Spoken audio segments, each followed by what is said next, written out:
All right, welcome back everybody to the Tradewaiters podcast, the comic book club where we read a different trade paperback every single week. I'm Daniel, you're Nathan, we're brothers, we read comics. Woo! We're back. Another episode, it's been so long. Woo! Happy Friday, everybody. Yeah, this does come out on Friday. Yeah. But we got different time codes in the subscription. You can jump around to the book, which is Superman Space Age, The Back Matter Matters, or the Pull List. And we're also going to be talking about The Flash. So you can jump to that as well. But we start with the news.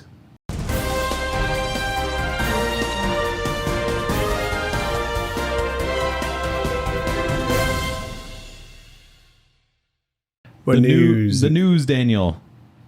What news do we have? There's a big, hot, stinky one that came out today, but we'll wait on that one. We got a Kraven the Hunter trailer. Oh, yeah. That was... People are way more positive about that than I thought they would be, from what I've seen. The trailer makes me think it's going to be bad, but the trailer is okay, you know? I think it's going to be bad. Really? Yeah. I mean, Aaron Taylor Johnson looks great. And shout out to him. He's never looked better.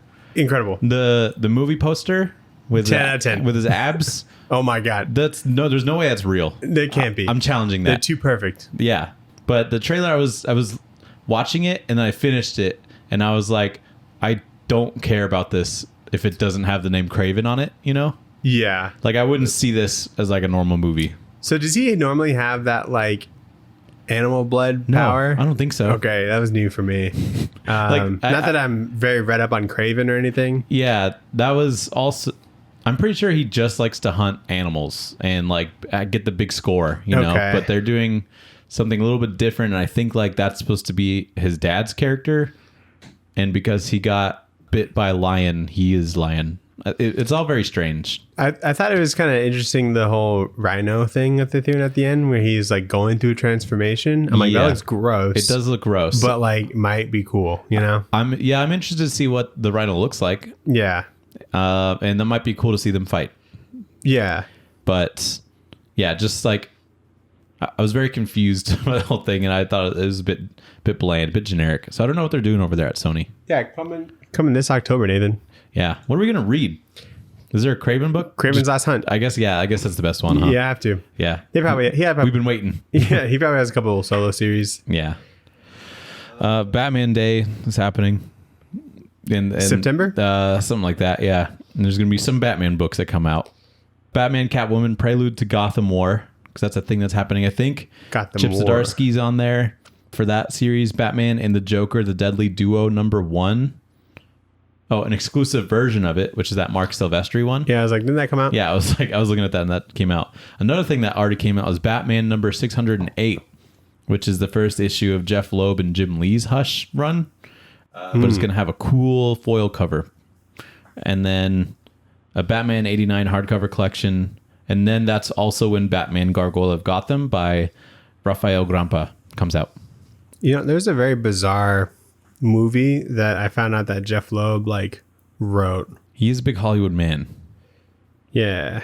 And like he's even credited as like someone else. Like it's like Joseph something Loeb. I think that's like his real name. Really? Yeah. I'm like, he's been lying to us?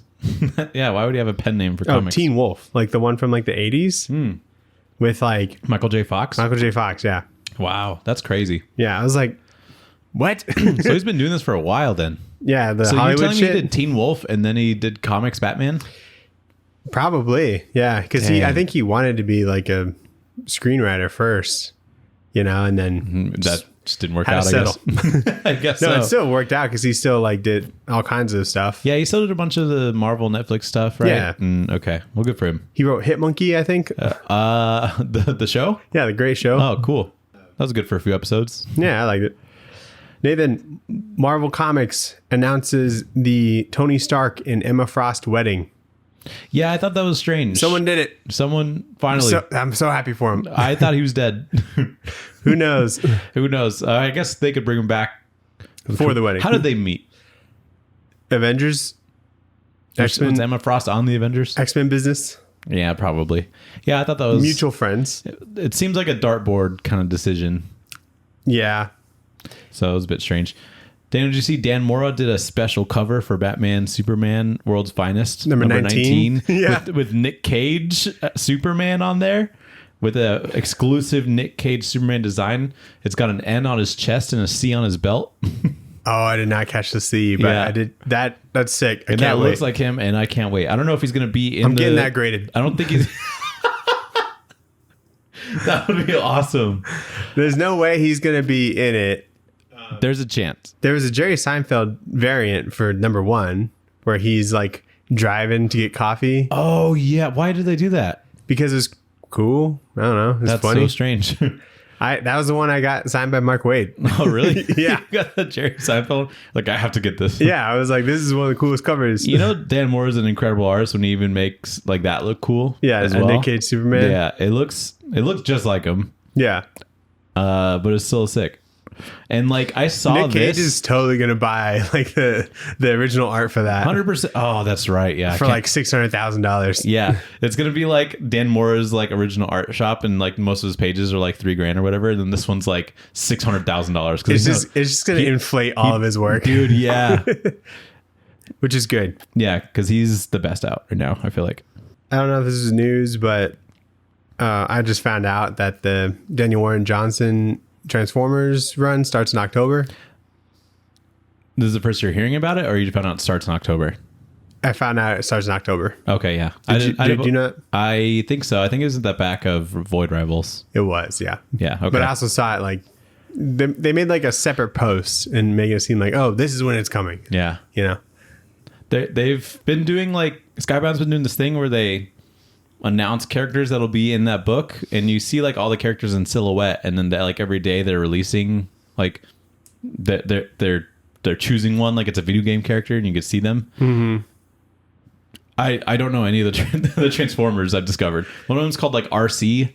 I think. Yeah. And I didn't know who that one was, and he's like a little kid, I think. But yeah, I'm so excited for that book either way, though. Whatever he fucking does, I'm here for it. It's gonna be the best. Yeah. And not really comic news, but Marvel Studios will be skipping Hall H this year at San Diego Comic-Con. Didn't they do that last year too? I don't remember. I don't remember either. We're talking about this year, Nathan. That makes sense. Yeah, because I feel like they just release everything at like the Disney Expo. Yeah. And with the writer's strike, everything's been delayed. So it's like, yeah. What can they do? Yeah, exactly. Yeah, I think Disney, what'd you call it? Disney Expo? Disney Expo. I think that's their home Or ground D23? now. Yeah, D23. That's what it is. Yeah. It's funny that like, you know, all that's happening. And one of the ones that like just made it across the finish line was Kraven the Hunter. Yeah. That's... yeah, you know what? Thanks the Lord. Thank goodness. Yeah. Thank goodness Blade was pushed back, you know. Daniel, a sequel to my favorite comic I've never read, Coda, is coming out. That's the one by Cy Spurrier and Matthias Bergara. I've tried to get us to read it a couple times. It's the team behind Step by Bloody Step. They're coming back. So that's pretty cool. Also, Daniel, you know that one publisher, Distillery, I talked about a little bit ago? It's like partly creator owns. There's a bunch of weird shit going on.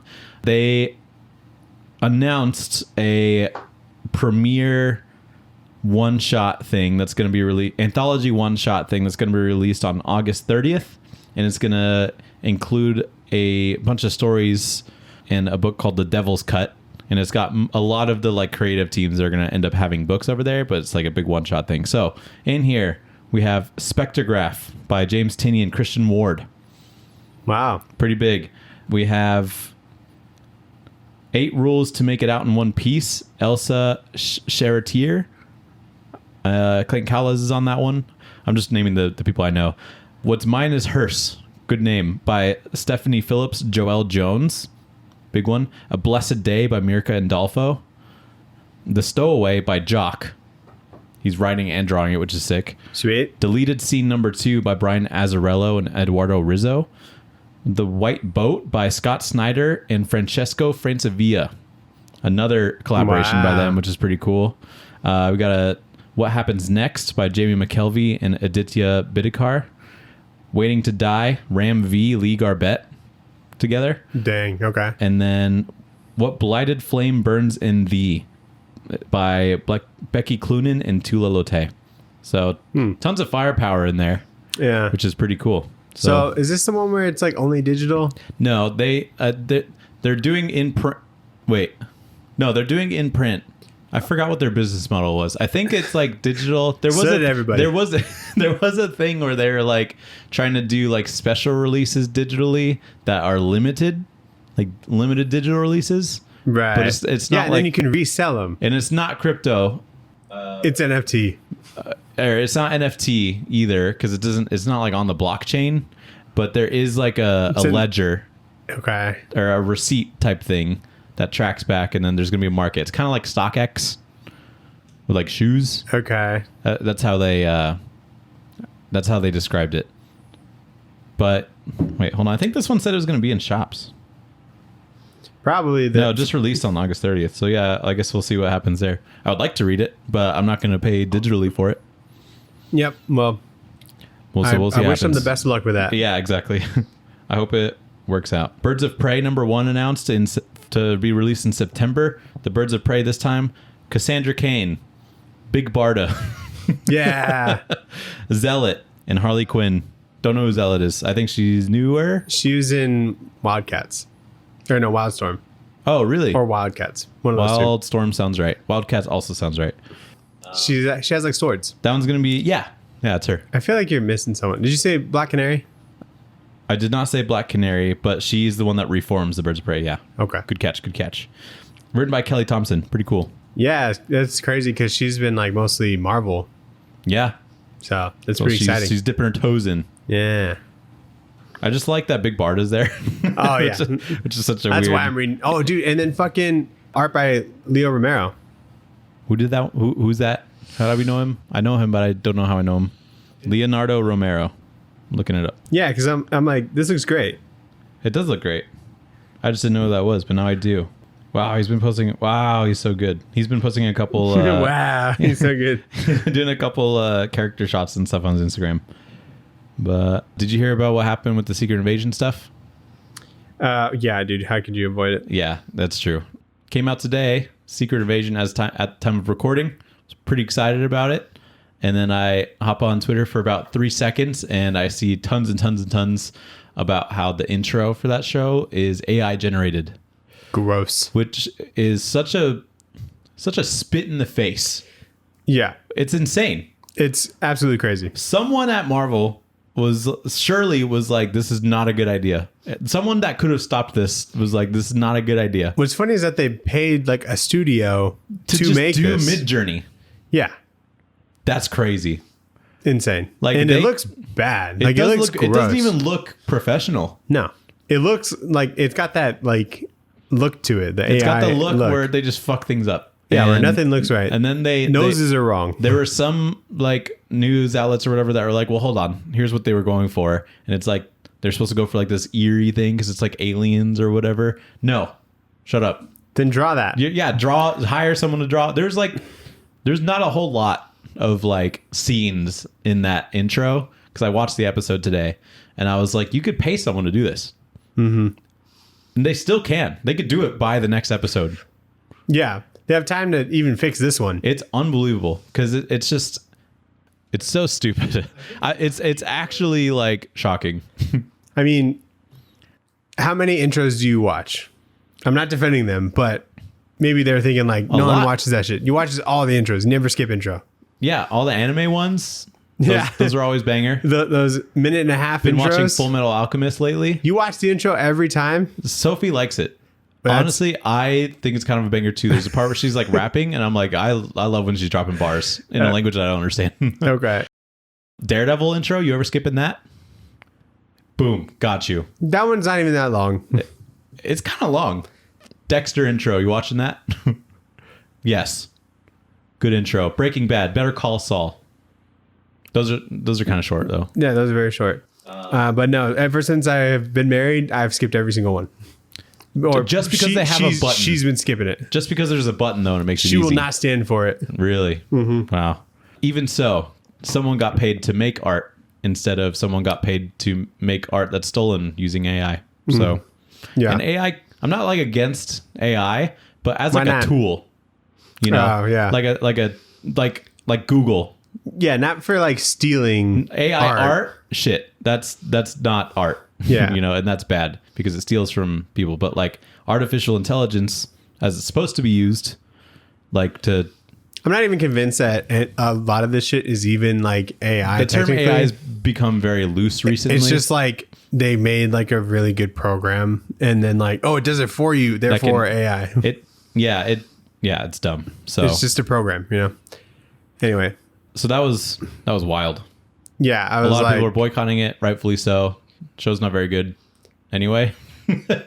Yeah. But we'll get to it. Let's get to the book that we read.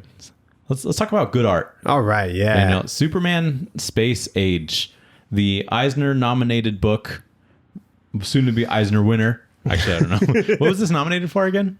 Best limited series, probably. Let me pull it up.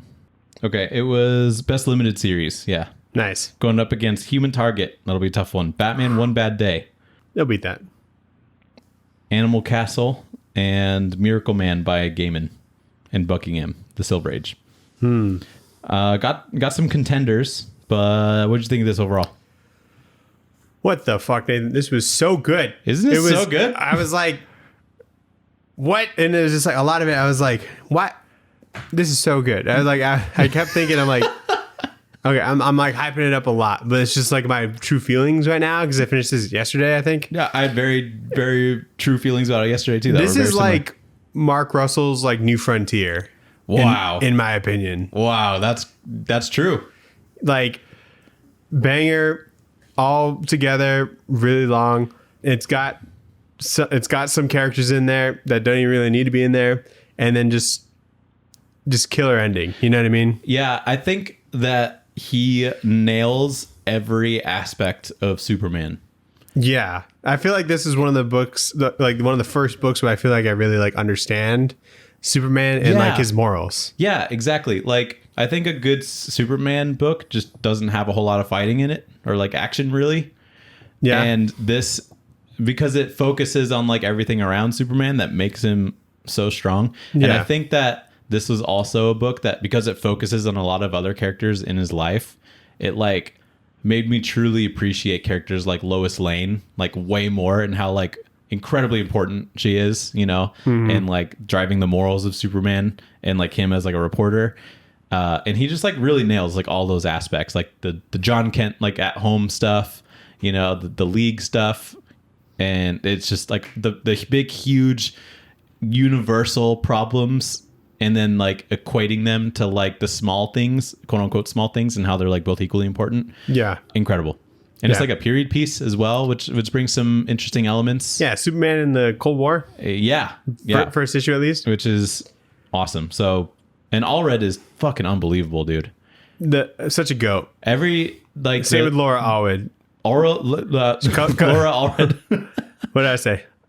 No, I said oral, or then I stopped myself. So Laura Allred, incredible. They are the team of the century. Yeah. Such a power couple. They really are.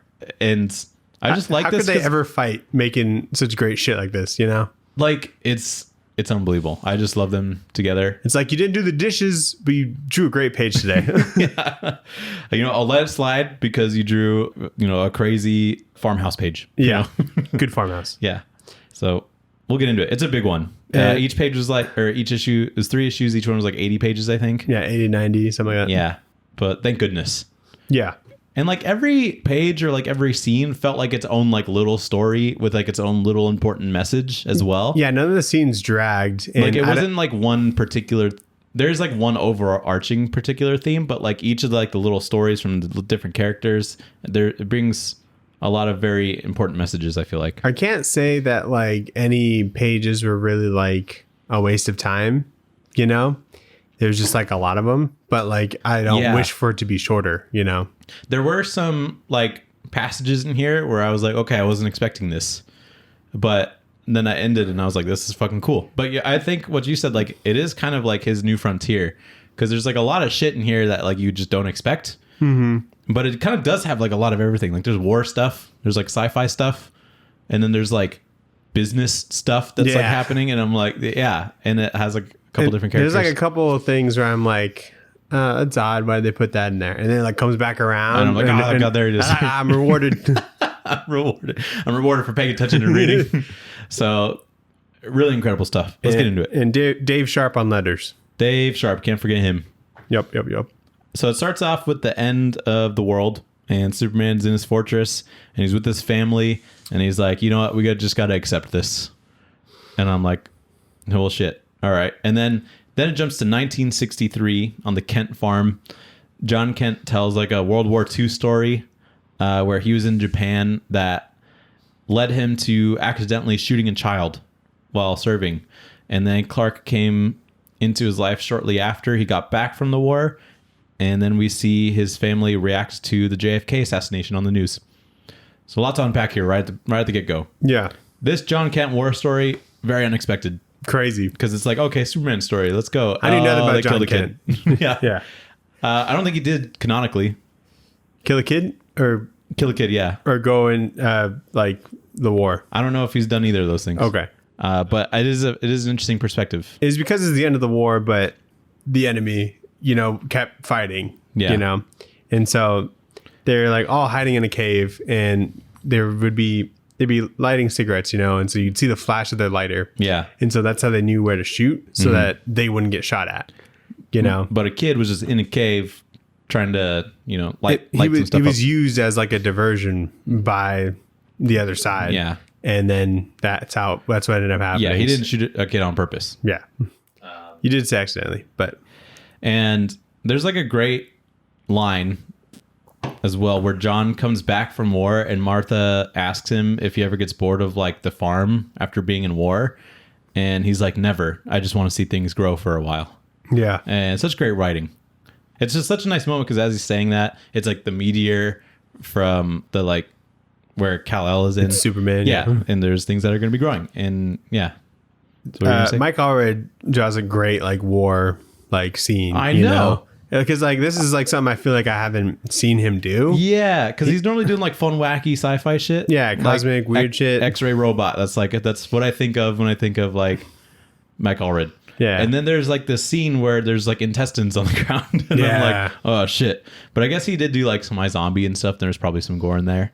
But yeah, I just most recently remember X-ray robot or like Ecstatics where people are just like kind of flipping around. Mm-hmm. So anyway, the JFK assassination triggers Clark to leave the nest, and he's like off to go save the world. At this time, Wayne Enterprises and LexCorp are competing for like a huge military contract, and the Daily Planet signs the rookie Lois Lane to cover the assassination since she's like in the area. Normally, she's like they call it a crooks and cranks. Crooks and crannies or whatever. What was it? Kooks and Cranks, I think. Yeah. Which she just like interviews like crazy people. She's kind of like a lower tier writer at this point. And they're like, fuck it, she's in the area, let's send her in. So it becomes a chance to prove herself. And then Kal-El finds his Fortress of Solitude. And then Clark gets a job at the Daily Planet covering the Kooks and Cranks while Lois Lane just was promoted from that spot. Yeah. And there's a point where Perry White yells like, crab meat, when he's like trying to figure out who's in the area for the assassination. Yeah. And here's those Lois Lane. And I'm like, what a funny like little curse for like 1960s. Mm-hmm. And then there's a comparison between Superman's two fathers having seen like a lot of destruction in their lifetime, and they just like want to see things grow for a bit. Yeah. And then Superman takes that burden upon himself to see through that, which I think is so good because it like informs his character and stuff, which is great. It's crazy because like they have like the two government contracts, right? It's LexCorp and Wayne Enterprises. Wayne Enterprises is proposing like just make everyone Batman. Yeah, it's kind of like he's like, I have all this sick tech. Look at this really cool armor that'll win us the war. Yeah, and then Lex is like, I gotta fly. And then Lex is like, I got a big fucking bomb. Yeah, how about we just bomb them? Yeah, which it is funny that. And pretty much just making and Lex Batman. only won because he had dirt, blackmailed like someone like in the government. Yeah, like, totally. whatever. Clark on his job meets a student named Pariah and interviews him for his claim to see the future.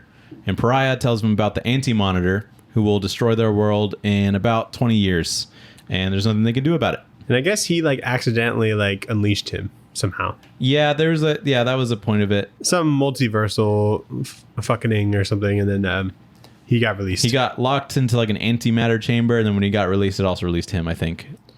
Something like that. Which the anti-monitor looks pretty cool. It's a fun little design. It's fun to see Mike Allred. Yeah, I'm like, look Mike Allred like make this like destroyer of universes, you know? Yeah. And then LexCorp wins the government contract through some blackmail, and Bruce Wayne's like, I'm gonna keep these experimental suits. Yeah. There's a lot of like really incredible passages from Lois Lane's reporting, and there's this one about how she like interviewed one of the people that were involved in like the segregation lunch sit-ins, and like when those black people were harassed, but like the main dude that was there, his main takeaway was like when they went to the Asian place right before, because they ate a bunch before they went to the lunch sit-in, because they knew they weren't going to be served. Because they weren't going to be served, and he was like, it's the simple pleasures of life that give you the strength for what you need to do, and I think that's a nice message. Yeah, definitely.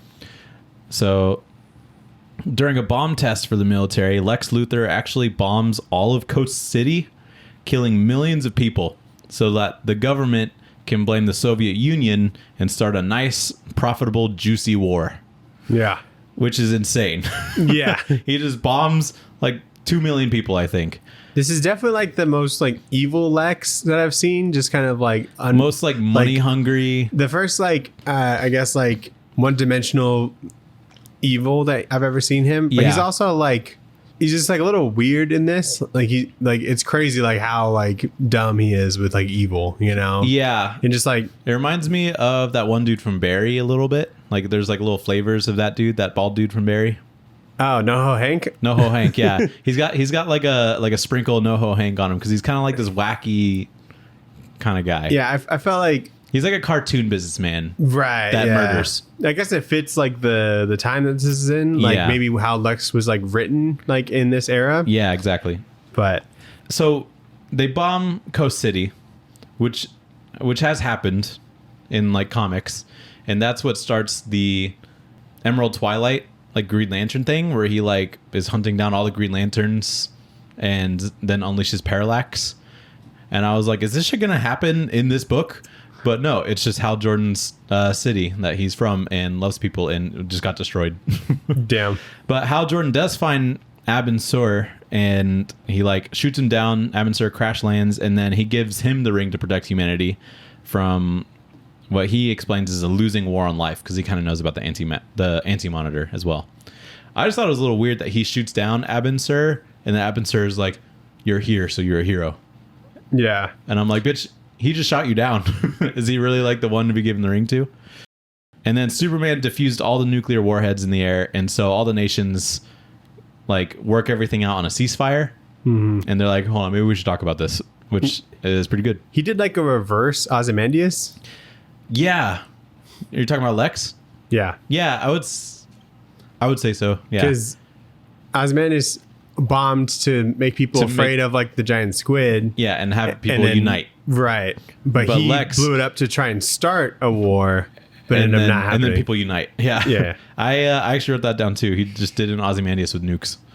But I like that the Batcave is like a bomb shelter. Like he's not Batman yet, but like the Wayne Manor like cave is like used as a bomb shelter, which I think is funny. Yeah, that's good. And I would kill somebody for a Mike Allred Green Lantern series. I discovered, because I'm just looking at these Green Lantern pages, and there's like this one page where it's like the Guardians of the Universe and like different Green Lanterns. Yeah, and I'm like, fuck me, that would be so good. And then they got the nice rompers that you love, the Green Lantern rompers. Yeah, he does a really good job. He's got the white gloves, you know, the white boots. I even like the logo. Like the logo's like Mike Allred kind of funky. Yeah. But I think that was just what it was in the 60s. This isn't super important, but so the guy who was arrested from like the sit-ins. Yeah.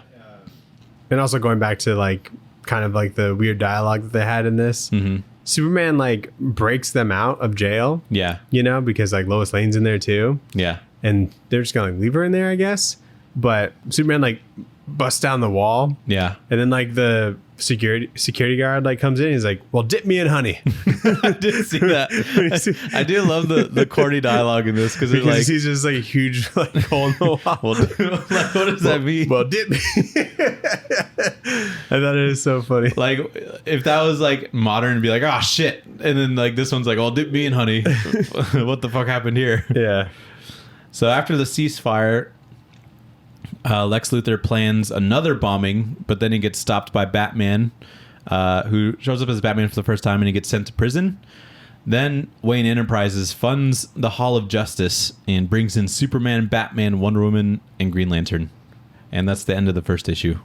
A couple things. When Superman stops the nukes, he like just goes and puts them on the moon. He just puts them in a big hole. Well, it seems like just a bad place to leave those, you know? Well, they're not going to go off. What if another, like, you know how those have craters all over the moon? Yeah. What if another... Like little meteorite. Yeah, meteorite hits those, blows up the moon. That would be crazy if that just happened. And they're like, well, shit. Like, there's a meteorite heading towards Earth, but it'll probably hit the moon. Like, we're chilling, though. So we're probably chill. Yeah, maybe could have just put them in the ocean or something. Yeah. Or just threw them at the sun. Maybe that wouldn't be a good idea, actually. Maybe. So, Kal-El, he, like, goes to, like, his Fortress of Solitude. Yep. And that was, like, a separate thing that came at the same time as the rocket. It was just, like, a little ice ball thing. Yeah, and I think it was, like, directed to land at the North Pole for some reason, yeah. And his, like, suits in there and all that good stuff. And, like, a hologram of Jor-El, which is a nice little thing. And it's like an AI Jor-El, and it's like, I know 80,000 responses or whatever, or 80 million responses to whatever you can ask me. So you can basically just like talk to his dad, which is cool. It is cool. And there was like a thing that Jor-El said. He said like, no one saves the world, but you can like help people survive it. Mm-hmm. I was like, damn. That's good. Yeah. It's like those little things that inform Superman that I think are really strong. Right. And I have just like a question for you is how do you feel about like the Superman boxer briefs? Crucial. Yeah. Because normally it's just like they're like briefs. trunks, right? Yeah. I like both. There's normally no leg. I noticed that Batman has like the boxer briefs as well. Everyone's got some boxer briefs here. And I like it. It fits sometimes the Mike like, Allred for sure. But I think it'd be odd if Jim Lee drew Superman like that or whatever. Yeah, or like Fabric or something. It has to be like the trunks for them, you know. Does Batman normally have something in like the crotch area? I think he normally has like... Let me look up like Jim Lee Batman. Is it like the briefs? Yeah, he's got like a little trunks thing. Yeah. Okay. Dude, there's like different Batman suit designs every time we see him, which is incredible. And I am here for it. It's so fucking cool to see the evolution. I can't even pick a favorite. Like this first one, it's like a little, you could tell it's like a little clunky because it's like the first iteration, but it's still pretty cool because it's got like very noticeable pieces of armor. Yeah. And it's got like the like bubble eye things. The invincible goggles. But like he still makes the helmet look really fucking cool. Like I was like, okay, cool. If this is the Batman design, like the whole way through, I'm super excited to see it in action. But then it changes and changes and changes, and it's incredible. I think the first one, the second one that we see when like they first get the Hall of Justice, that might be my favorite because I think it's like the most OG, I guess. No, that one still has. Oh wait, yeah, you're right. That one did change, huh? Yeah. It looks like it still has that chest armor piece, but the chest armor piece might be the same, but you can tell that the cowl's different. Yeah. So anyway, issue 2, we jump forward a couple years. It's now 1972. Superman continues to live a double life as a reporter and Superman. Superman gets interviewed by Lois, who questions Superman's limit for caring like about humanity and stresses that the world doesn't need saving, it needs change. And I think that this is such a good Lois Lane. Like this interaction between the two I think is so interesting because I feel like she's the most important Superman character but most difficult to get right.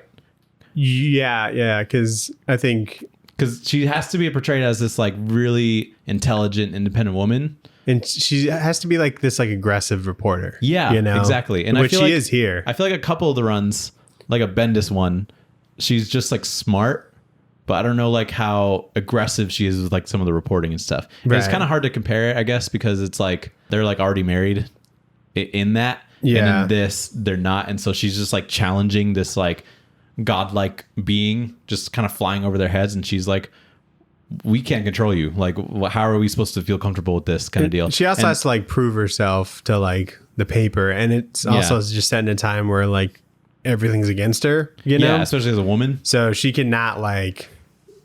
She cannot let up. Take any shit. Yeah, exactly. So I think this is my favorite Lois Lane that I've seen someone like write, which is cool. What's with Superman drinking ice cold milk at a bar?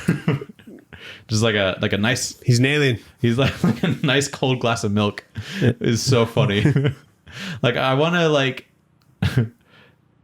Would they even have milk at a bar? Like if we went right now, if we went to like a shitty bar, because they go to a shitty bar. Maybe there's milk in like an espresso martini or something. Maybe. But if we go to like Murphy's Law or something. Oh, no. You need milk for a White Russian. Are people just ordering White Russians though? If you're the dude, yeah. For the memes? Maybe. They're pretty good. Have you had one? No. They're pretty good. What was it? Vodka and milk? It's like Bailey's and there's like cinnamon in there, I think, or something. Okay, that actually sounds pretty good. It's a very distinct flavor, and I don't think there's really any occasion where you would order one. But can you imagine going to the bar, you order a drink or whatever, you're having a good time, you look to your side, someone just has a glass of milk, and they're just I would leave immediately. They're just throwing it back. And be like, it's been a hard day. Imagine cheersing someone with like beers and like cocktails and then just a glass of milk. It's just so funny, but it fits Superman, I guess. So hold on. Okay, so it's vodka, Kahlua, and heavy cream. So not exactly so it's barely milk. even milk, yeah. Yeah. Kahlua? Yeah. So like that's that like coffee, like creamy shit. Okay, yeah. So anyway, Bruce Wayne continues to be Batman and gives up his company to Maxwell Lord, who makes a fun little appearance here. And there are people torching buildings in Gotham, and I think it's for like others to collect insurance money. And there's a really interesting philosophical thing that Mark Russell does where he explores like the trolley problem, but in the perspective of like different heroes. So if you don't know, the trolley problem is the one where it's like there's some people tied to like a train track and there's 5 people, or you can switch the lane and then it'll kill one person instead that's tied to a train track. Yeah. And so he like explores this with different heroes, and there's like some people that are like pretty utilitarian about it, and they're like, just kill the one guy, save 5, you know, like Batman. Save the most amount of people. No, because Batman's like, don't do anything, find the person that fucking tied them to the rails and kill them or whatever. And he's like, don't give them the satisfaction of making you choose. And then Superman's like, try and save all 6, you know? Right. And so I think that's it's really interesting to see it from different perspectives. Superman agrees to a second Lois Lane interview where his intentions are more thought out, and he's kind of making the point that doing small things for a lot of people serves a stronger purpose of creating hope in others. And there's this great line where he's like, hope is the lie that we make come true, which I think goes really hard. It's like very wholesomely optimistic of Superman. Oh, okay, yeah. And there was like around this time where he was telling a story of like his father, like in the war, and he's like out in the middle of the ocean on like a thing, and then like his buddy was like, oh, they're bringing back some help, you just gotta like hang on for like a day. Eventually, like the person that tells him that dies, he hangs on for a couple more days, and he thinks that, turns out he was lying to him, but it was a lie that instilled hope in him enough so that he can get picked up by people that were passing by. Eventually, if he didn't have that hope, then he probably wouldn't have survived. Right. And wow, what a just heavy idea, but very, very strong. I don't know. I love this shit. So we see another universe with a Superman living on a dead Earth, stripped of resources by Brainiac, who then tries to recruit that Superman and fails. So there's just a Superman on a different dimension or Earth or whatever. But on our Earth, Green Lantern warns the Hall of Justice of Brainiac and fearing his like pretty strong power and attributing it to how the Earth feels about him, Superman decides to tell Lois Lane that his weakness is kryptonite, and so that there's some trust in the people, and he figures if he ever does something bad enough to where they would need to use it, he probably deserves it. Right. Which is interesting as well.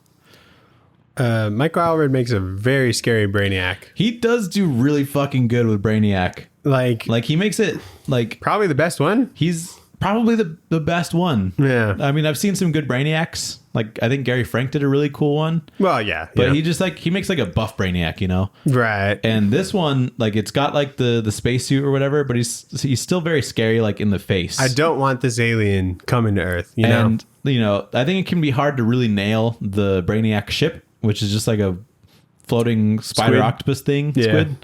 But he does a good job with it. So pretty sick Brainiac. Oh, Batman accuses Maxwell Lord for the Gotham torching and realizes that the real bad guys are the ones in suits. So what's funny is that he pulls a Rorschach in a way. Batman? Yeah. He writes down everything that's happening and how corrupt Maxwell Lord is and sends it to a newspaper, and then they just put anonymous hippie accuses Wayne Enterprises of arson. Yeah. And he so was oh, this will fix everything because the news. The paper. It'd be so funny if Rorschach went through all of that just to get this headline. It's it was hippie accuses Ozymandias of trying to make a big squid. Yeah, of ending the world or whatever. Yeah, I agree. Superman and Lois get married, and she meets Zor-El and the fam.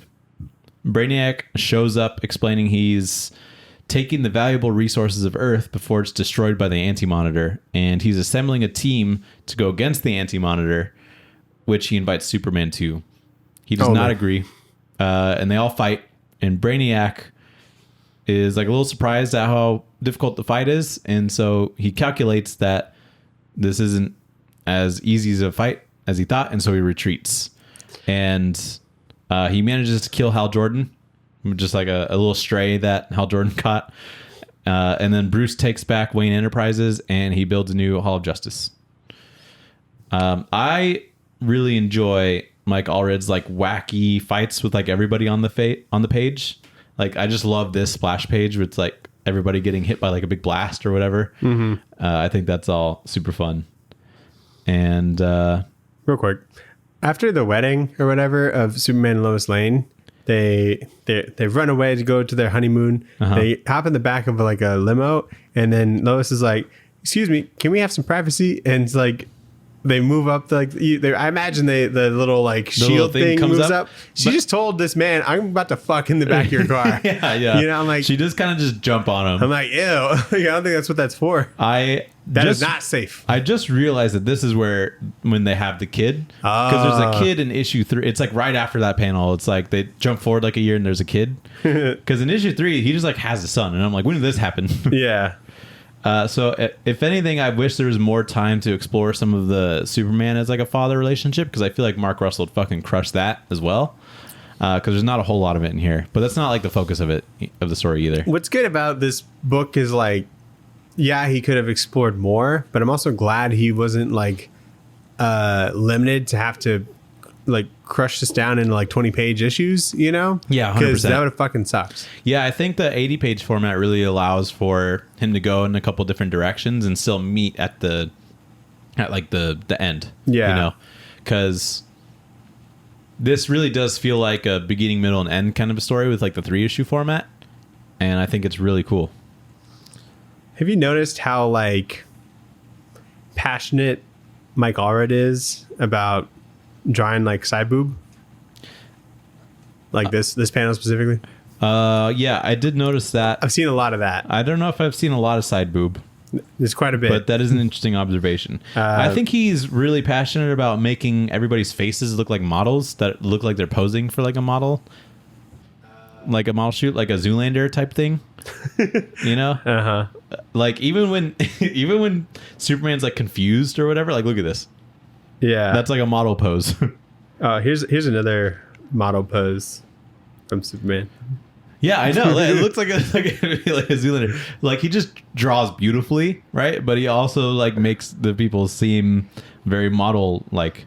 But then at the same time, when he draws people like flying, they look kind of like funky, but like on purpose, you know, because it gives them like the life. So I don't know. This is a funny panel to me. Like everyone's shocked. Especially when someone's like dying. Yeah, they're like, no, not how. Issue 3. Out of all the people that could have died in Justice League, I'm glad it was Green Lantern. Fucking Green Lantern. Yeah, I was thinking that. I was like, God, why is it the only person that dies Green Lantern? Yeah, it could have been the Flash. You know.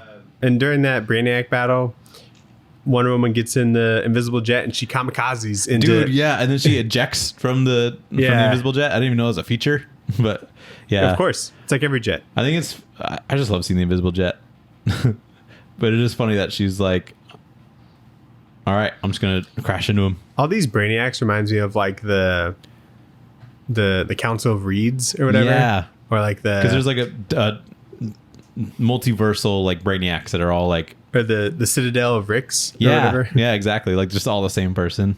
But yeah, there's a group of Brainiacs from different universes all trying to stop the Anti-Monitor. What should we call that group? Like you can make it like an alliteration. The Brotherhood of Brainiacs.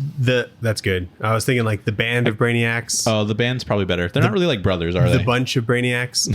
I like the bunch. The Batch of Brainiacs. I like the bunch of Brainiacs, especially with how like technical and like statistical they are, because they're like constantly calculating. Or Branch of Brainiacs. There's a couple, but I think Brotherhood is probably no. I like the bunch of Brainiacs. Bunch of Brainiacs.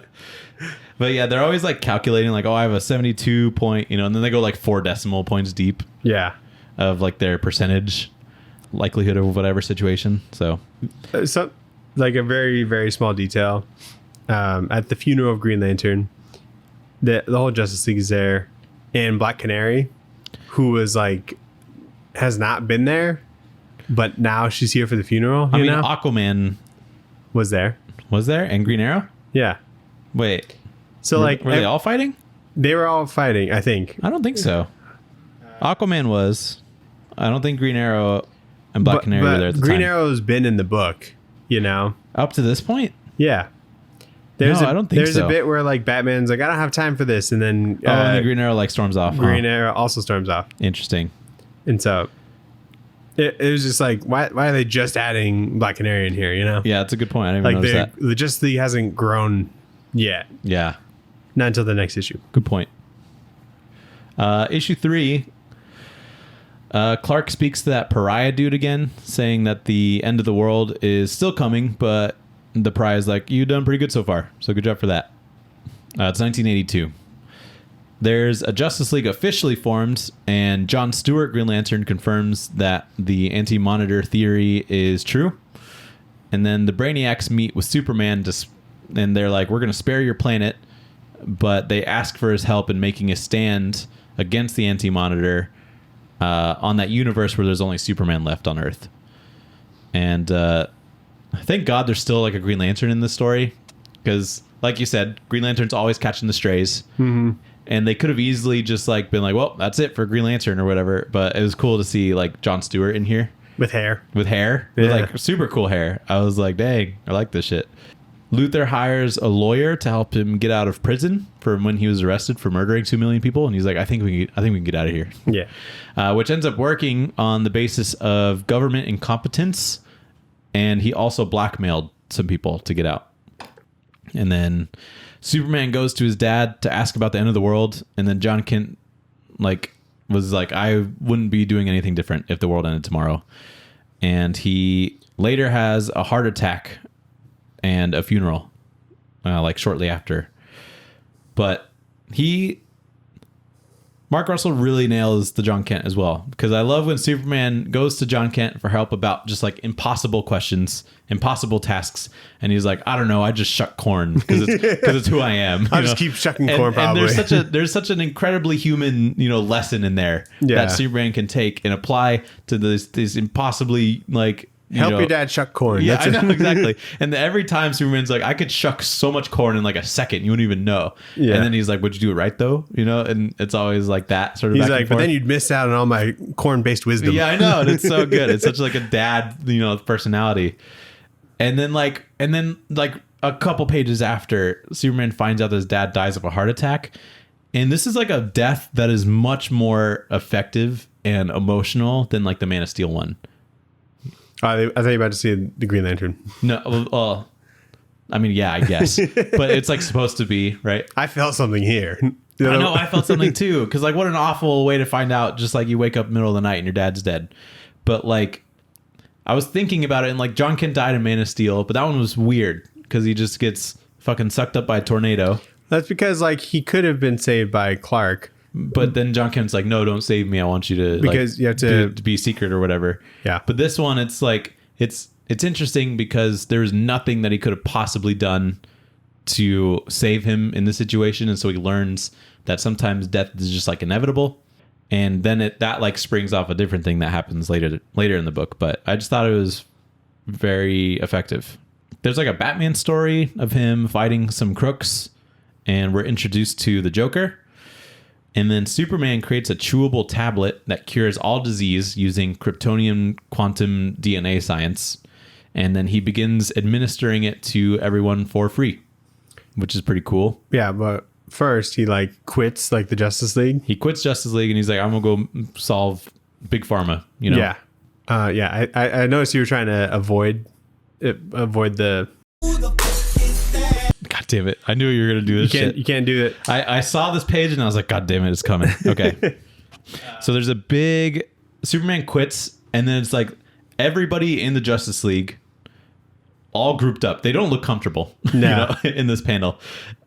Is this how they normally conduct their meetings? It's like one person talks, so everybody has to cram together like they're in a big family photo. And like Elastic Woman is like big for some reason. Like she doesn't need to be big, but she's big here. Elastic Woman? Yeah. Isn't that just the one? Oh, that's from Doom Patrol, right? Yeah. Elastic Woman. Yeah, she's big. It's so she can fit in the family photo. Or maybe they were doing a family photo and then Superman's like, wait 1 second. I quit, actually. Okay. He drives a great Swamp Thing, by the way. God, such a good fucking... I want to swap. There's so many Allred things that I want in this life. You know? But Swamp Thing's here. We got the Hawk Man, Hawk Woman. We have Metamorpho from Terrifics. He wasn't in Terrifics at this point, but Green Arrow, Black Canary, Red Tornado, Black Cat. Wait, Black Cat? No, not Black Cat. Sorry. You think Felicia Jones is here? It's Felicia Hardy. Hardy? Fuck, what is this dude's Felicia name? Jones? Come on. Dude. We love this dude. Wildcat. Oh my God. Zatanna. The Question? Ooh, who is that? I don't know. He looks like he does magic. I don't think it's The Question. We have Deadman, Blue Beetle, The Spectre, Green Lantern, Hour Man. Ooh, good one. Okay. Booster Gold, Mr. Miracle, Big Barda. Wonder Woman, of course, Aquaman, Martian Manhunter. Okay, so Doom Patrol. There's some Doom Patrol peeps here, which he does. Why is there not a Doom Patrol? Has he done Doom Patrol before? It seems obvious. No, I think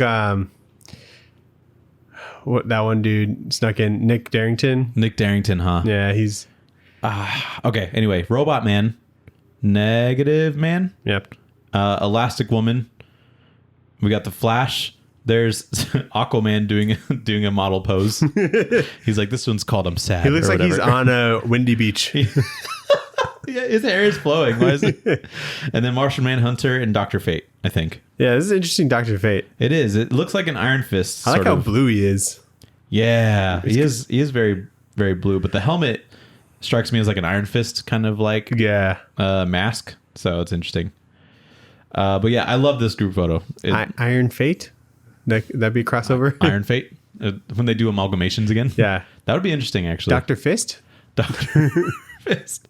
Yeah, that's right. You can't really do an amalgamation with Iron Fist, and he's like the second one. Dr. Iron Fate Fist. Or if it's like Red Tornado in Iron Fist, it's like Red Fist. Yeah.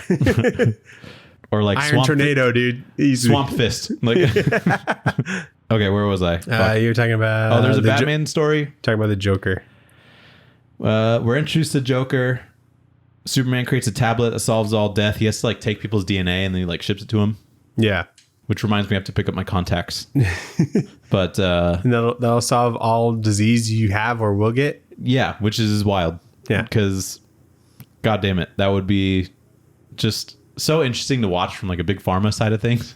Yeah, I'm just like all medical professions just crumble. Like, what would happen to like politicians? Mark Cuban would be like, well, I guess I can close down my shop now. Yeah. But Like, anyway, someone just did what he did, but better. yeah, you know? he just for free. And then Superman talks to his son about death. And there's like a really just heavy. He's having the page. talk. He's having the talk with his son about death. But like, this is a really heavy thing to talk to a child about. Like, Superman's clearly thought about this a lot. And there's a line where he's just talking to his son. He's on like a porch swing thing, or just a porch. No, yeah, it's like one of those porch swing chairs. Yep.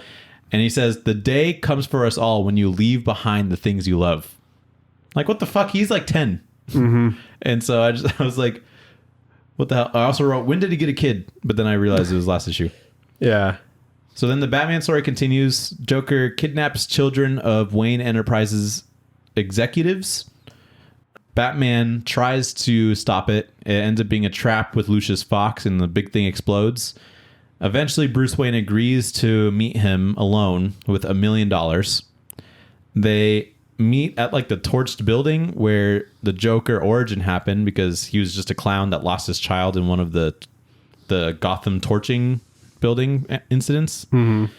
And then Joker is wearing a Bruce Wayne mask and outfit, and then he makes Bruce Wayne wear a clown mask, and then the GCPD like snipes and shoots both of them, and they both end up dying. And turns out the Joker was given information by Lex Luthor, and he had the motivation to just kind of do everything from there. Yeah. And then after the death of Bruce Wayne, LexCorp acquires Wayne Enterprises. Yeah, but this comes back to the trolley theory where the Joker was giving Batman an ultimatum, and he like went with like his side of things where he wanted to stop the person, not give them satisfaction. Yeah, exactly. And that cost him his life. Mm-hmm. And this Joker's fucking terrifying. It is awful because he wears a mask of a smile, and then he takes it off, and his face is fucked up. Wait, like his mouth. Like when we first see him like doing his like scheming or whatever, at one point he like wears like a mask that is like a normal face. Yeah, just like all the close-ups on him are very upsetting, because I think when he tried to go help his daughter in the fire, he like burned his face, and so his face was kind of like burned into a smile, which is very upsetting. You see like way too much of his gums, you know? Which is the worst part. Which is the worst part. It's also a little upsetting to see him put on like a Bruce Wayne mask. Yeah. And so anyway, very good Joker. So, and it's kind of funny because right after Lex Luthor acquires Wayne Enterprises, it's like the world starts to end. And so there isn't really much of an anti-monitor to fight. And so the Justice League just kind of goes to help the people in like their final moments. Mm-hmm. Superman copies the DNA of the billions of people from his treatment to like a Kryptonian like data bank thing. And then Jor-El like Alt F4s himself so that it can even like go faster, and Superman has more time. He does what himself? You know how you Alt F4 something and it closes like a program? Oh. He does that. He like deletes himself and like all the files in there so the computer can like process faster or whatever. Yeah. Which is also a very sad moment because he like sacrifices himself, but he's been an AI the whole time, so I shouldn't feel bad. Yeah, but it was so nice. It was still nice to have the closest thing. And Superman lost his like second father, you know? Yeah. And so it's very sad for that reason, just for a different reason. Like, it's sad in only a way that like a comic book could really communicate, I feel. Right. But so Superman gets the data bank with billions of people's DNA, along with his journal that we've been, like, all the captions have been from apparently Superman's journal. We find that out. So all these nice passages teaching us all these nice things about humanity. He brings those things to a Brainiac portal that they set up for him, but only like one thing can get through it. And so he pushes that shit through, which lands on the Earth with like the Superman that's been living alone. And he begins to bring back the human race, like with the technology that he has, while Superman just goes back to our universe and it just fades to nothingness. And he spends like his last moments with like his family, which is the first couple pages. Yeah, it's the first couple pages. He spent like, there's no happy ending here for like this universe, but Superman saved humanity and it can thrive on like another universe. Yeah, the other Earth. And it's so crushing to see like the comic book page like fade to like white, and the last lines from Superman is "Goodbye, I did the best I could do." Yeah. So sad. So sad. I was reading this and like I was affected by it emotionally, and then Sophia was like watching TV next to me, and I just had to like deal with these feelings. Yeah.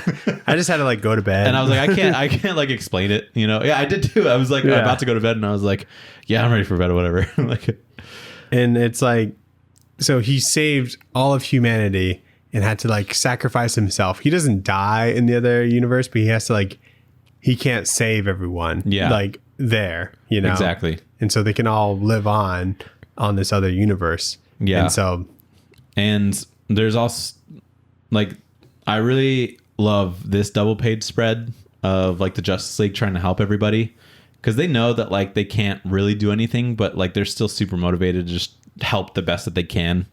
Like Wonder Woman saves like a kid for just like a little bit longer. Everything kind of succumbs to like lava or whatever happens in Metropolis. But the floors like, or the ground caving in. Yeah, and shit like it like that. crumbles and shit because all the resources are being sucked. The naked Lois Lane was a little strange. When they're being like reborn or whatever. Yeah, when they're being reborn, because you see like a lot of like her silhouette. You don't see nipples. You kind of do. No, you don't. It's kind of that's your imagination. It is my imagination, but they're there. There's this one bit where he's explaining why he like made the medicine or whatever. Mm-hmm. And there's a quote that I really liked where he's like, something that he learned from like his father is that life is a battle that we all lose. Yeah. And I was like, fuck. Yeah, he's right. Yeah.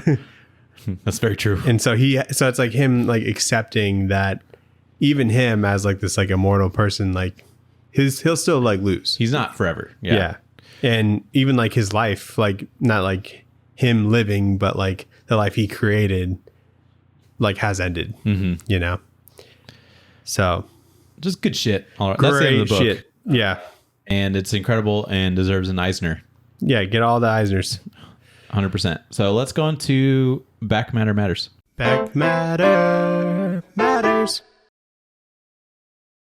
We got some covers. Speaking of Nick Darrington, he's got a few in here. Yep. His colored pencil covers. Dude, he's so good at that. So good. We have Steve Rude as well. Which is pretty cool. He is very good. Nick Darrington's Superman is really strong. I know. Look at those lats. Jesus Christ. I mean, like, strong strength-wise, but just, like, him as an artist is mind-boggling to me. I feel like it would take so long to make it this rendered with, like, colored pencils, you know? Because there's so many different shades of, like, whenever he, like, renders things. So, yeah. I just wonder how long that takes. Dave Johnson cover. Dude. Joe Quinones. What has Dave Johnson done? This looks like something that'd be in, like, Black Hammer. I think he might have done some Black Hammer. Okay, maybe that's what I'm thinking of. Joe Quinones is goated, as we know. Yeah, we do know he's goated. And then we get the design for like the title logo. Yeah, which is always fun to see. That is fun because it's interesting to see the like initial ideas, because there's a million ways you can go with Space Age. You know, yeah. Some of them are like there's like a little rocket there. You know, some of them are a bit more bold, but I like what they went with. The pencils for Mike Allred first cover, and I think that's when he was kind of trying to flesh out what his Superman was going to look like. Yeah. So this one almost has like a meaner kind of look, which is interesting. And then the pencils for all the covers. That third one with like the anti-monitor in the background is fucking crazy. Yeah. And then there's on the last page, there's this Action Comics 1050 variant by Mike Allred, and it's got like a million Supermen on the page. Yeah, that's sick. I noticed today that this is James Gunn's Twitter background. Oh, nice. It's like this page. That is a good one. So, pretty sick. A man of taste. So I hope in my headcanon, James Gunn has read this story and he's like, this is what Superman Legacy is going to be. And that's the ideal scenario. Cool. Yeah. So he probably wouldn't set it in like the Cold War. No, but like ideas from this, hopefully. Yeah. Dan, what would you rate this book? Oh my God, Nathan. I'd rate this. I don't know if I've rated a book this before. Oh God. But this is the highest compliment I can think of. Wow. A Cold Stone ice cream cake. Wow. Holy shit. Top of the list. We've never seen an ice cream cake. It's just like $40. I'm not thinking with writing on it. Not yeah. Then it says Eisner goes winning. to. Yeah. It's like a congrats cake that goes to Mark Russell. Wow. Yeah, I don't go in there thinking like it, love it, gotta have it. I think I gotta have that cake. Yeah. I'm gonna do a gotta have it. For listeners who may not know, we rate things by food, but with funky sizes. So ice cream cake is the highest of honors. Of course. I'm still going to do a gotta have it, but like there's that Superman ice cream. Oh, yeah. It's like yellow and It's blue like yellow, and red, blue. Yeah. So it's that. And then like just, and then another one on top of that. So, but double it, Okay. It's just so good. So good. Like Mark Russell is such a banger writer, and Mike Allred never misses. Never. Yeah. Even he's like so consistent. Even with like how crazy of a story like X-Ray Robot was, I still had a really fun time reading it. Yeah. So the idea of this, I like hesitate with like just even reading, because I'm like, all right, Mark Russell is great, but I feel like he needs like a quirky, almost like, or like a self-created kind of thing for him to really thrive and do his thing, not something as established as like Superman. Yeah. And same with Mike Allred, where he's like doing so many of like creator-owned things or just like very wacky teams, things like that. So Yeah. it seems like Ecstatics feels creator-owned. yeah, It like pretty much made is. for Mike Allred basically. And so just those two guys on such a big title like Superman is it just works so well. Yeah. I do like what you said, that this is like his, like their frontier. Yeah, New Frontier. Because New Frontier is about Period as long, piece, I but think. with like all the heroes. Yeah, I Is it saw as long? the hardcover for Space Age. I'm like, oh god, It'd be so good though. I don't have the money right now, but So good shit. good shit. Hope it wins the Eisners. Should have gotten nominated for more Eisners, I think. Probably. I mean, Mark Russell got Best Writer Last year? or he No, got Best- nominated for Best Writer here. Last year he got nominated for Best Comedic Work or something, right? Well, that was for For Not All Robots. yeah, Yeah. and I think he won that. Good.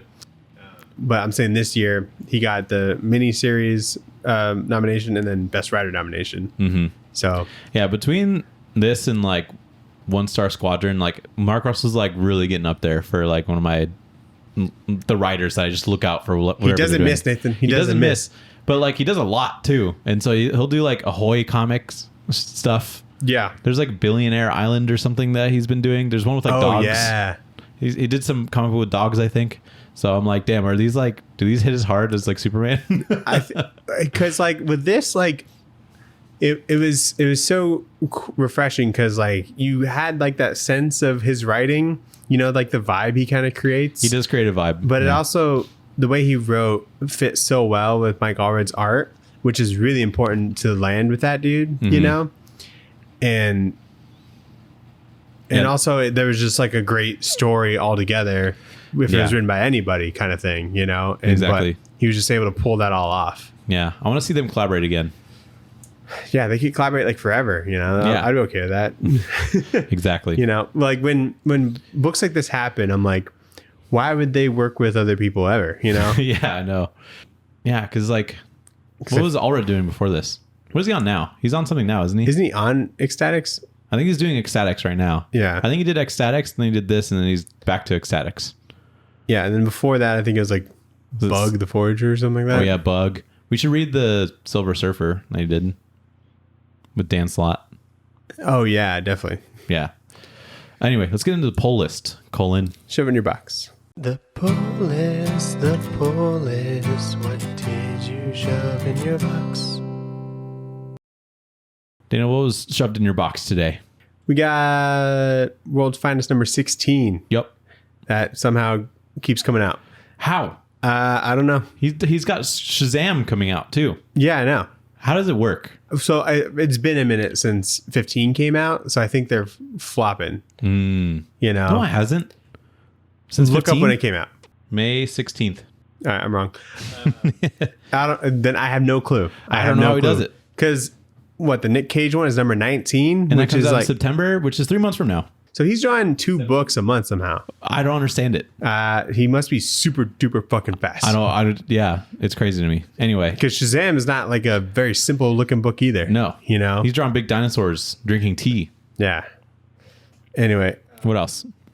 Wonder Woman 800 came out today. It did. Yeah, I didn't pick it up, but it did come out. So it's like kind of like a prequel to Tom King's Wonder Woman run. Yep.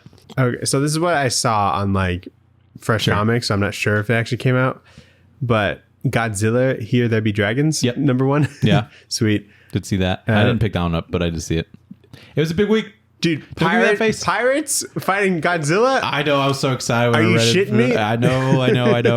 I did pick up one thing that is kind of out there for me, but was it Bone Orchard Tenement #1? No, I was going to pick that up regardless, okay. But I did pick that up. I haven't read any of the other Bone Orchard stuff, but I'm going to pick it right back up with this one. Yeah. So we got that, and I Hate Fairyland #6. Ooh, I'm off of that. Fuck it. What? I don't know. I must have missed like 2 issues because I haven't picked it up in forever. And then Saga #65. Yep, got Saga. Cool. World's Finest Tenement Saga. I got Titans #2. Okay. I picked up Nightwing 105 because this issue the POV one is the POV one. Yeah. The whole issue is in Nightwing's POV, and I'm like, surely I could just pick this up. And even if I don't understand what's going on, it'll be really cool. Because what's his face? I'm blanking on the artist's name. Bruno Redondo. Fucking incredible. Like, I should catch up on Nightwing. Yeah. Because we read their first trade, right? Yeah. And we were like, what the fuck? Like, this is so good. This is so good. And I think the series is also nominated. I tried. Well, yeah, maybe Best for continuing, ongoing or yeah. Because after we read that first trade, I tried to like backtrack to get all the issues after that, but like physically, they were like sold out, so I had to wait for the next trade in order to really be caught up. Oh, okay. And so I just kind of like lost track from there. Yeah, but I also picked up Ultimate Invasion #1 by John Hickman, Brian Hitch. Oh, okay. I'll probably get that. Which is a little confusing because Secret Invasion, like the show, came out, so you think there'd be something going on for that. Yeah, maybe that's what this is. I read it. It's not. Okay. But maybe it's like they have the same title to confuse people. Yeah, it did confuse me. I knew this was coming out, and I knew what it was, and it confused me. Is this the thing that like leads into his like space shit or no? Who knows? No, actually it doesn't. Okay. So I read it, and it's very fun. I don't know what's happening though. Like, I know what's happening. It's like, but I don't know like the context. Because I thought the Ultimate Universe was like done. Like one of them crashed into our universe, and is just done. But basically, it's very centered like around the Thinker, and he was like in jail, and he breaks out with like a very interesting scheme, and then it's like the ultimate people, the Ultimates, but the Illuminati Ultimates, I think, trying to catch the Thinker, and Reed Richards is like part of the Ultimates, so I got a little bit confused there. I'll probably get it, so you don't have to explain the whole thing to me unless it's like very important. It's fucking good though. Okay. But yeah, well, because like Brian Hitch is on it. Brian Hitch is on it. He's fucking great. Got it. Like, he's still got it. I feel like I haven't really read him doing other than. Did he do the Ultimates? He did do the Ultimates, yeah. Okay, so that's the only Marvel shit I've seen him do. He was on Venom for a little bit. Yeah, I didn't read that. But you didn't read that. So like, yeah, I know he does Marvel shit, but I feel like I'm just so used to him on Batman. Yeah, yeah. So I'm gonna keep reading it. Cool. What'd you read? Green Lantern #2. Still like it? Or yeah. Do you like it at all? I think it's awesome. Okay. But #3 comes out in September, and #1 came out, I think, like over a month ago. Maybe Dan Moore is on it.